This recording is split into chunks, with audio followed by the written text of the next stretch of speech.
Alright,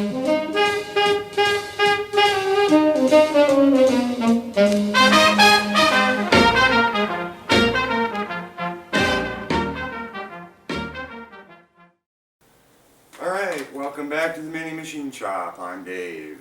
Alright. Got kind of a bunch of clips, various things that I've just shot here over the past few days. So I figured, let me put together a collage here and just kind of show everybody what's going on. So the first one was I found the sweet spot on the lathe, like I said, the angle for the tool post to go on. So I quickly pulled the camera out and just shot a quick little piece, actually showing the piece in the chuck. So here's the piece. I'm hoping you can really see this, because this finish is like a mirror. I've never had a finish this good. And this is 70 degrees. I'm just going to turn the other light on. I'll try it. See how close I can get. I think that's in focus. I don't know. But that's it, folks. Turn the light off. It's incredible. Alright. Alright, next up. I love watching YouTube. I guess everybody does. And I've got a big assortment of topics, material that I like watching on YouTube that I subscribe to. And inevitably something will pop up that I'll see that will kind of bother me. So this next one I didn't really describe. I remember what was going on. When I was showing the dashboard to the truck the other day, I realized I didn't talk too much about the fuse block and what had happened, and so I decided to get on a soapbox and give everybody my opinion, my experiences on Electricity 101. So here we go. Alright, here goes nothing. Basic Electricity 101. On the dash, the fuse block, I didn't really explain too well what had happened. I had showed the old fuse block, the Delrin block, and how it had melted, but what happened, this was the top side, and the lugs were on here. The Delrin was here, and I had the fuse clips on the bottom, and a steel machine screw went through with a nut on it. And what had happened was the nut came a little bit loose, so this contact started becoming a little resistive. And what happens is when you get resistance, you get current flow and you get a little resistance, you'll start getting oxidation on the surfaces, which is, where's the pointer? There's something to point with. Pencil. So this surface here and the nut and the bottom of the screw head were starting to oxidize, and as it starts to oxidize, you get more resistance, and when you get more resistance, you get more heat generated. And it's kind of a snowball effect, because now you got more heat, so you get more oxidation, and you get more resistance and more heat, until it just snowballs out of control. Now the Delrin, I chose the Delrin because it's an excellent insulator, and it's an extremely stable plastic. It doesn't flex very well, and it also can handle a lot of temperature. The melting point for the Delrin that was on there is about 350 degrees Fahrenheit. And when it melted, that told me that these contacts were getting really hot. Now I hadn't covered the fuse block yet. I hadn't made a cover for it and identified which fuse was which, so that was bare and open and right next to my left knee. So if I would have touched that, I would have known real quick that there was a problem with the contact. So, all right, so that's that. Let me try zooming in a little bit better. Wrong way, Dave. There we go. Yeah, that's a little better. Nicer. Okay. Okay, so that's the basics on that. Now, lugs, for those people who like to play with lugs, this is not a good lug. You got to look at the rating on them, and a lot of manufacturers. I mean, there's knockoffs from you know where, and they don't give you the specs on them, how many amps you can do with it. This is a low amperage lug. And why? Because it doesn't have, well, first of all, the edge, a good lug, the edge down in here that rolls in should look like that, where this is the rolled part. And what you want is these two pieces, when you push it on the spade, you want it to actually dig in. You want it to scrape the metal and dig in. That way, with the surface here, you have no air and no chance of oxidation, and so you've got a good current flow. The second thing is, so you're going to have four points of contact on the lug. The fifth point is the back piece right here. This guy looks like he's a good lug. I don't know. Yeah, I guess you can kind of. Well, I'm looking up there. This looks like a good lug because it's got an indentation, like this is pushing down on this guy. But when you roll it over, it's straight. There is no indentation. This guy has the actual indentation for the fifth point of contact, and when you turn it over, you can actually see the bump there, fifth point of contact. And in addition, you got to pay attention to the actual spade itself, because this guy has a little dent in it. So you want to make sure the raised part, this is the recessed part, this is the raised part, hits this guy. So you got to pay attention to whether you're going on this way or this way. So what are these called? Well, let me put this away. Bump, that goes there, that goes out, dropped it on the floor. A lot of people call them quick disconnects, different things.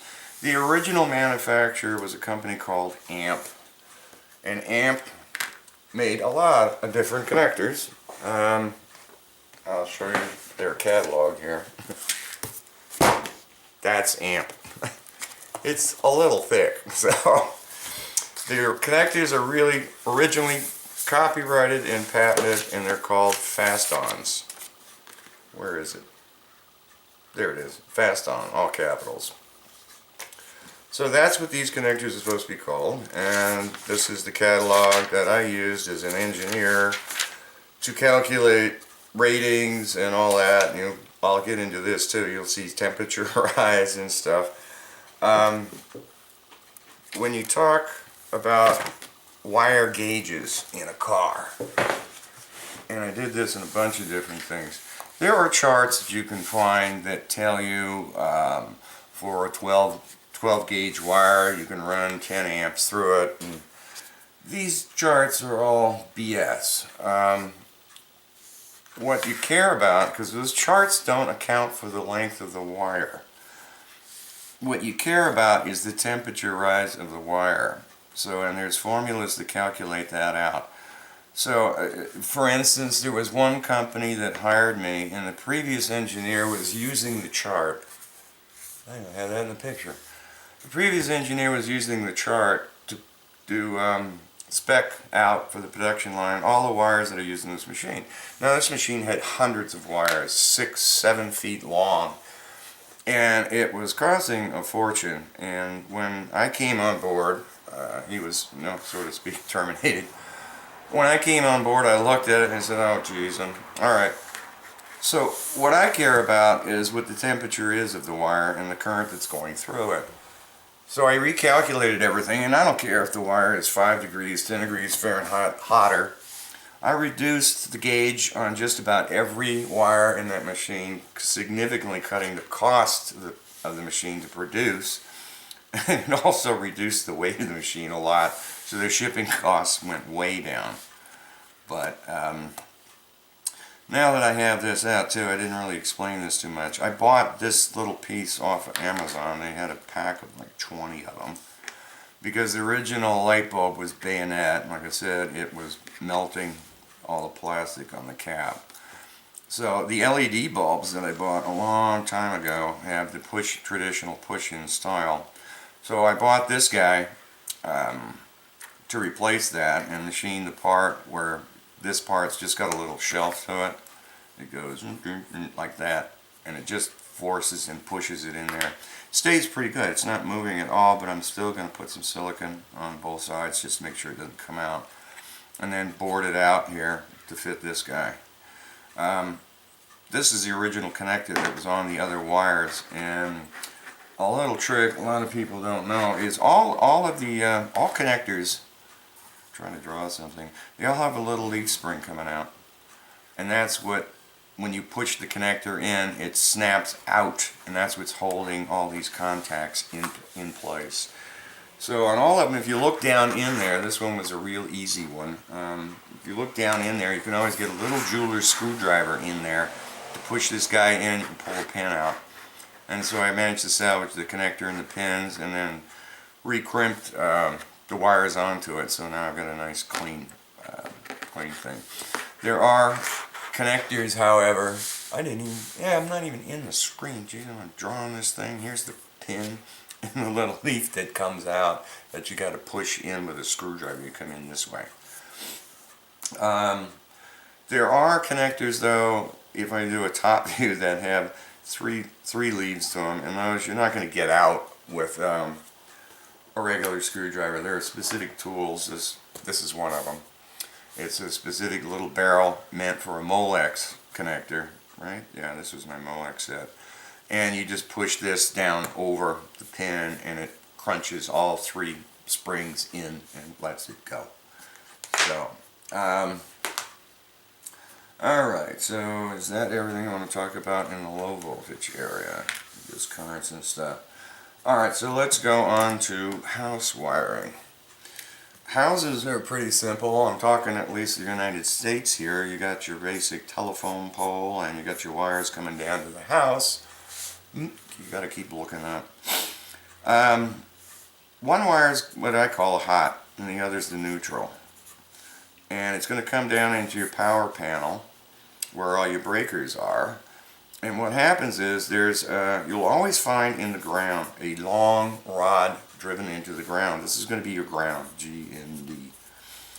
And it grounds the box, and what happens is there's two planes that the breakers slip over. One is the neutral and the other is the hot line. The neutral line is always connected to the ground. The hot is your 120, 115, whatever your service provider is giving you at the house.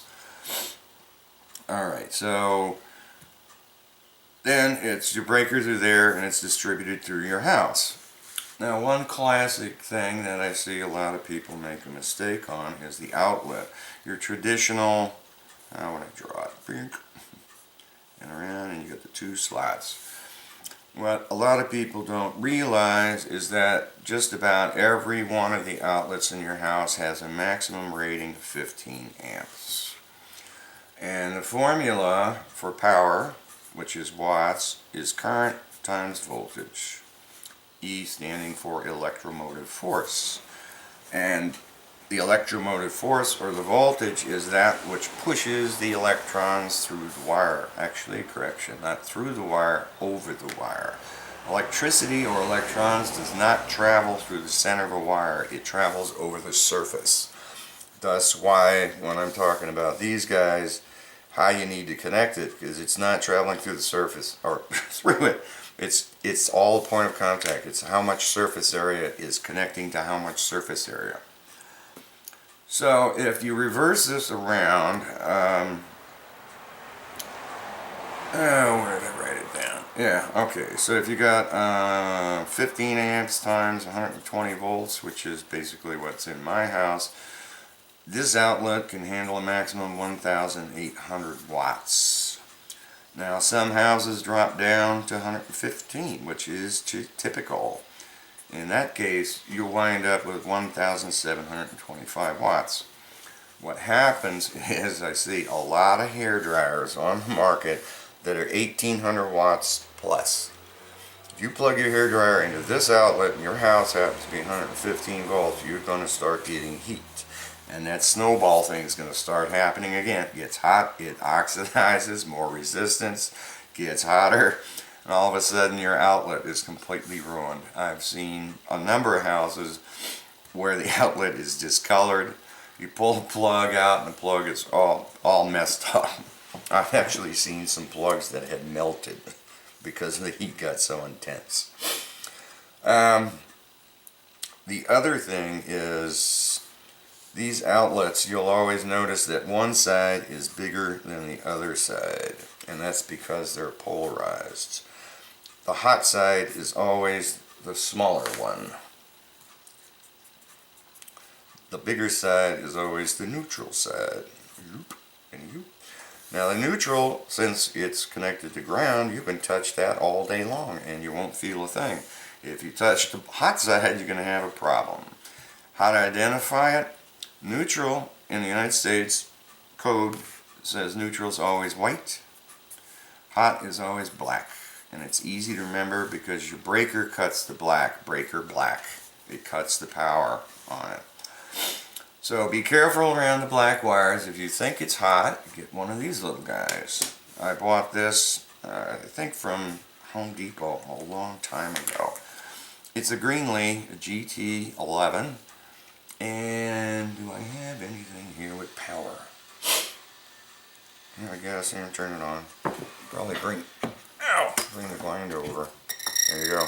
That's hot. You can also, this guy is good enough that you can stick it in one side or the other. If you hit the neutral side, it won't make any noise. If you hit the hot side, did this go in the camera view? Yeah, there it is. Alright, just double checking. If you hit the hot side, it's going to light up. If you hit the neutral side, it's not going to do anything.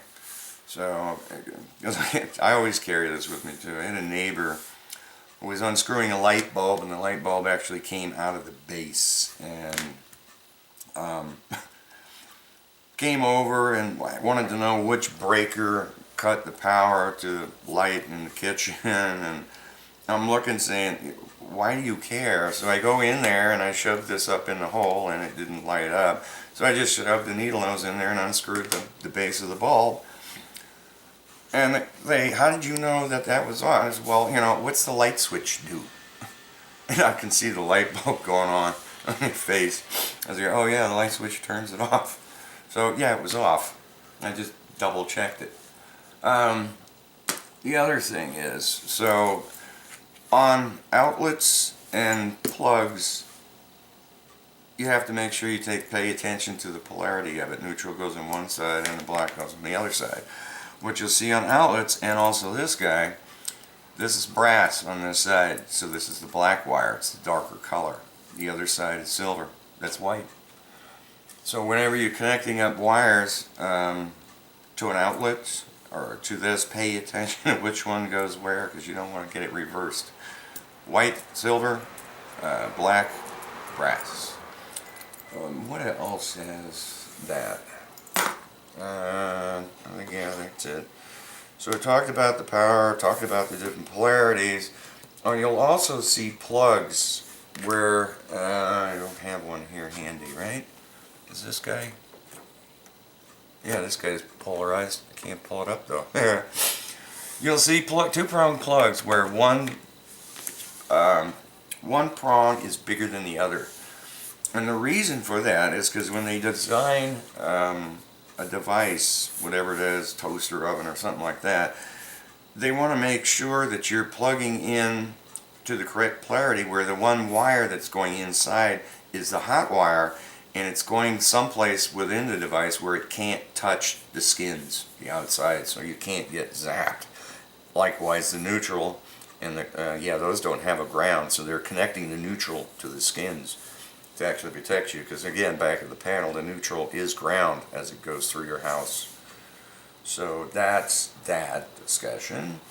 And as far as grounds, I don't like grounds. The reason is your floor is ground and you're standing here for 2 arms or whatever, and if, let me explain this, if you touch an outlet or something that's hot, the electricity is going to go this way through your body, which is fine because you still have control of this arm. Now your nervous system is sort of like all your capillaries and veins. It's a whole tube system through your body with an electrolyte in it that your brain can send electrical pulses to talk to your muscles through. when electricity is going through this, your brain can't really talk to this muscle, but this hand can get you off. If the voltage is high enough, it's going to make this muscle contract, and it's going to, when it contracts, you're actually going to get thrown. I've seen some people get thrown flat on their back because the voltage was hot enough to contract all their muscles. But the key is, if you have a ground and you're touching something that's ground, the electricity is going to go right here, right through your heart. And you're going to go into VFib, and that's pretty much the end of you, because you're not talking to any muscles unless somebody's around with a wooden cane to get you off of it. So on the production lines, I told all maintenance people I don't want to see any ground on the production line. I don't want anybody to get zapped. And everybody had to wear tennis shoes. Leather's a good insulator, but not that great. Especially when they get wet or whatever. But now the amount of electricity, let me pull a meter. Everybody's got resistance to their body. Luckily, my skin, I've got very high resistance, so I can touch a lot of voltages and it just kind of tickles. Whereas I've seen people grab 120 and they're screaming their brains out. Alright, which way does this meter go? There we go. Alright, ohms. This will measure the resistance of my body. Boom. Overload, no resistance. So if I grab, can I get it in a picture? Yeah. If I grab both leads, 4 million ohms worth of resistance. So if I go 120, the formula for current, E equals IR, the electromotive force equals the current times the resistance. You divide it by the resistance and you get how much current. 120 over 3 million is going to give me 0.12344. Very little. This is, that's 1 amp. That's a tenth, hundredth, thousandth of an amp. I mean, this is way, way down there. Very little current is flowing through my body if I were to touch 120.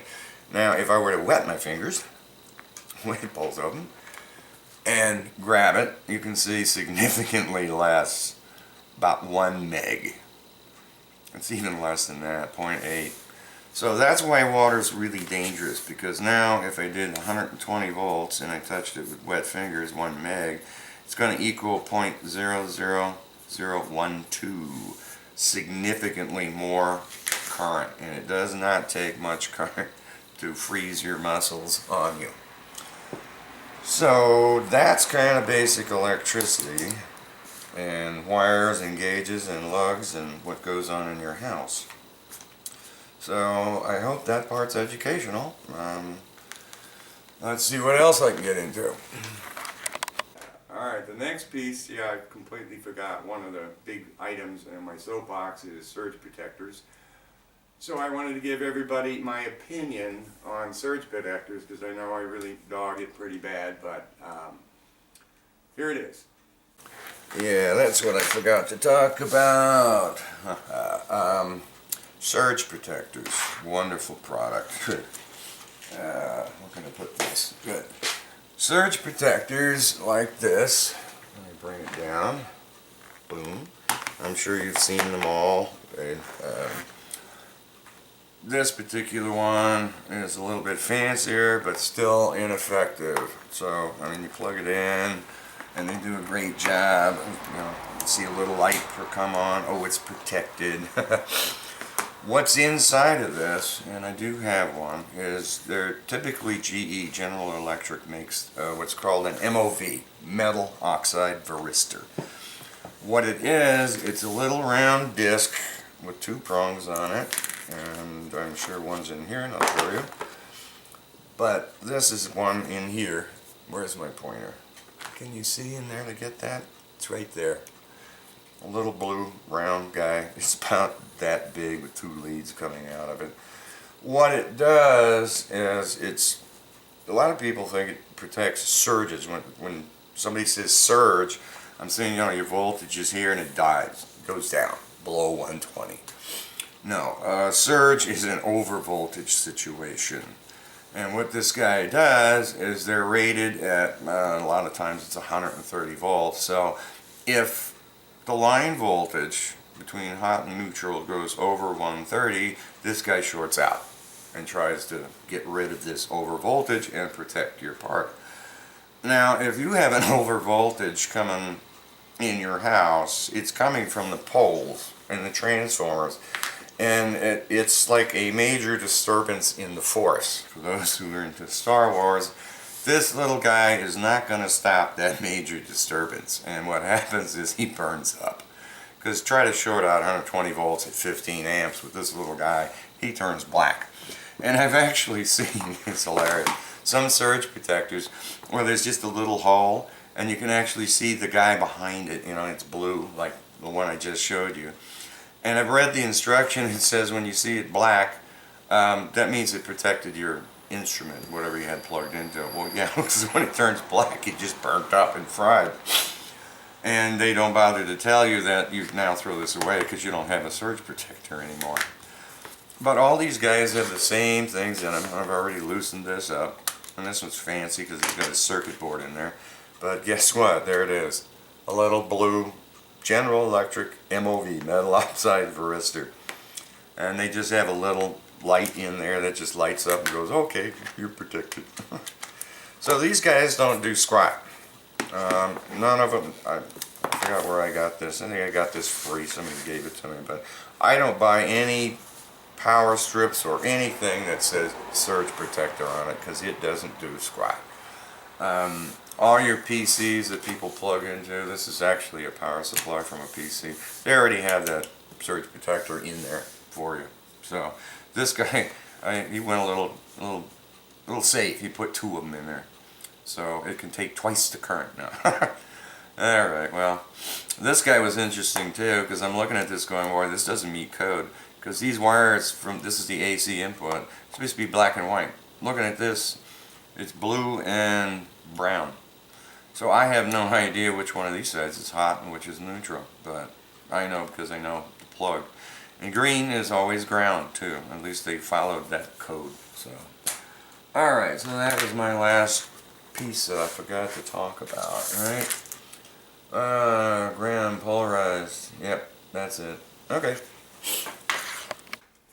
All right. In this next little segment, I did see a video on cordless drills, so I thought I would give everybody food for thought, my little 2 cents worth comments if you're shopping for a cordless drill, what to look for. So here you go. Okay. I just want to do a 2-second quick point of interest on drills. This is my favorite. I bought this guy a long time ago. But the reason is I like this guy. It's because you can easily put something in there. Done. It's in. Drill that was given to me that I don't like is this one. The reason is the chuck design. This is in your way spinning. With this drill, it's hidden. You're holding the entire chuck. You don't have really a spinning part in your way. Does that make a difference? Yes. Oh, you can even hear the difference in them too. The torque in them. This guy actually jerks when he starts and stops. This guy's like, eh. But the reason why I don't want that in the way is because you got to try to hold. Am I backed out yet? Can't even tell. There. But you got to try to keep your fingers away from this while you're holding the drill bit to get it in there. Oh, I just died. Yeah. Alright, well, that's that. This guy, though, how many times have you used a regular cordless drill with a Phillips and stripped the head out or messed the head up on the screw? This is an impact drill, and it is very powerful. The reason why this is really cool is if you have to do something super heavy, when it stops turning, it goes into a hammer effect. And I can't even hold this thing hard enough to get the hammer effect. But it starts just ratcheting and hammering. And what happens is it drives it. You can actually take the head off the screw if you're not careful. but it will not mess up the head of the screw. You just push into it and go, and that screw is going in big time. So that's an impact screwdriver or drill.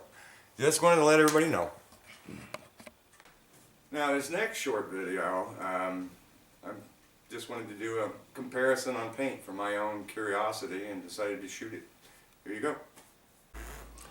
Another little quick tidbit, here in Southern California, Home Depot only sells Rust-Oleum. But in a lot of videos that I watch, everybody's got Krylon on their shelf. So I ordered this from Amazon. It arrived today, and I got to do a comparison. So that's Krylon, that's Rust-Oleum.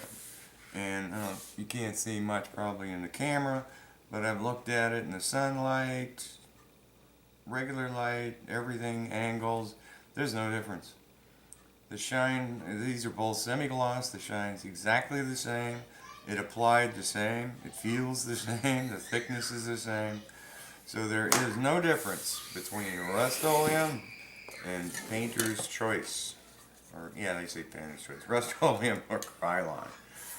For what it's worth, semi-gloss. Now in this next one, I make a fool of myself, but that's fun. What it don't show actually in the video, if you watch, it takes a lot more force for one than the other. So here's a quick one. Yeah, take it back. There is a difference. This one, you squeeze and the cap comes off. This one, you can't get the cap off. Come on, look at this. I hate that. That's ridiculous. Squeeze it there. Jeez. Oh, no. Is it gonna work? Okay, maybe I take it back. And it was a kick too. This is how it arrived. It was obviously used. Now I sprayed with it, but it came looking just like that. So I wrote a note FYI to Amazon about it and said I'm just going to keep it because it still feels like it's pretty full. Now this next one I just wanted to shoot for fun. I pulled the camera out, so it's just kind of interesting. So take a look.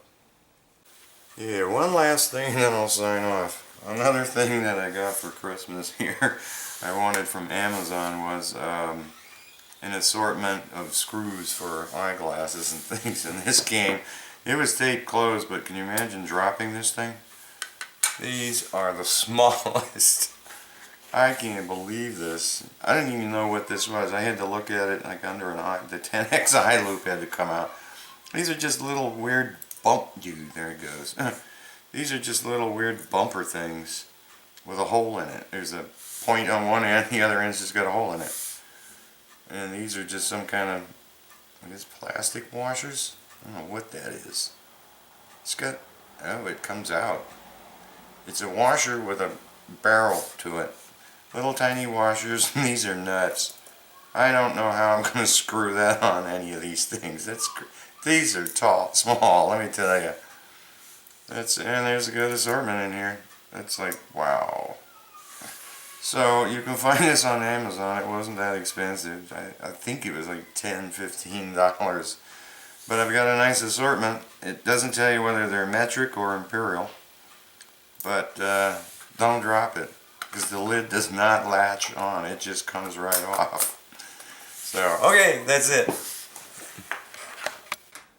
Now this last video that you're going to see is another one where I was watching a video and was just kind of bugged or whatever, but wanted to give my opinion again on differences between buffing wheels. So here's the last one. Alright, I just watched a video, oh this thing's a mess, of someone doing some buffing. And a lot of them I see everybody's using this really hard buffing wheel. Now let me back up too. Yeah, I've had this guy for 35 years. Got it at a swap meet a long time ago. And when I started with the machine shop, I decided to, rebuild it and clean it up. And discovered, I think it was the bearing on this, no, it was the bearing on this side because of the wheel grinding was bad and it was causing vibrations.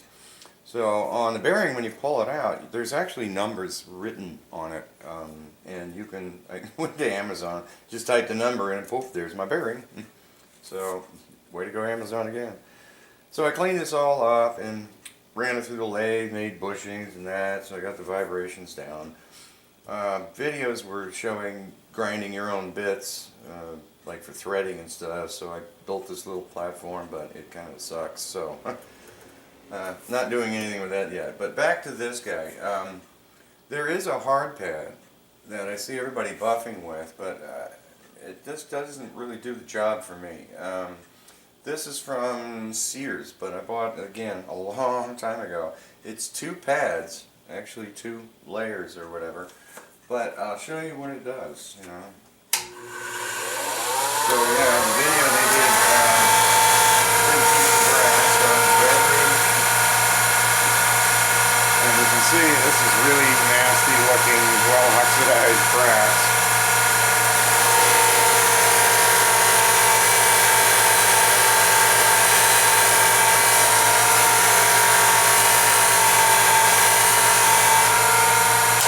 This guy, I don't get the residue. Well, there is some residue on there, but it does a lot cleaner job, I think, than the harder pads. Yeah, look at that. Nice. The only drawback, though, is do not use a small part on this thing, because inevitably it will grab it. Somehow it grabs stuff, it just throws it across the room, bends it all up, messes it up. Let me get that a little bit better.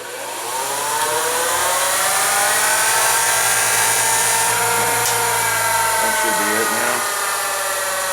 But I find it does a lot better job with this soft pad rather than the hard one. Well, there you go. Alright, that's it.